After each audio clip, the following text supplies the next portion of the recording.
Ladies and gentlemen, boys and girls, I just got home from church. My hair looks exactly how I feel. When I tell you God moved and he gave me something that I have to share, I have to share.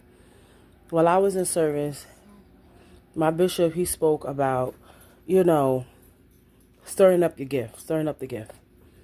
And I began to just talk to God. And it's one thing when you talk to God and then you shut up and you let God talk to you. Okay? And God told me everything I need is right there. Everything I need is right there. He just kept showing me the altar. He just kept showing me the altar. And so in my spirit, I just kept hearing, put your burdens down. Pick up your cross and do the work. And that's really all we have to do. Give our burdens. Cast all our cares on the Lord. Pick up our cross and do the work.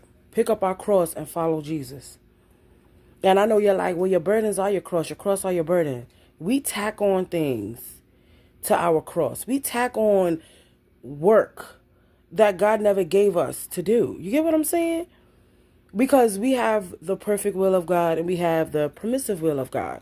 And so we, as humans, feel like we have to take on the whole earth. That is not our job. Jesus did that already.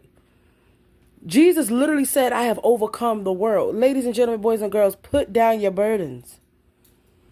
Pick up your cross. Pick up the work that God has given you and follow him. Okay? That's all that I have. That's just all I kept hearing was lay down your burdens. Pick up your cross and do the work. Do what God has told you to do. Not what you think you're supposed to do. Not what man has told you to do. Do what God has given you to do. My bishop, boy, when I tell you y'all got to watch the sermon.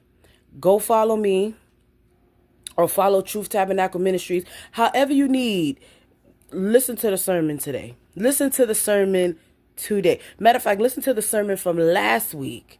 And then put down your burdens, y'all. Pick up your cross and do the work. I love you with the love of Christ. Peace.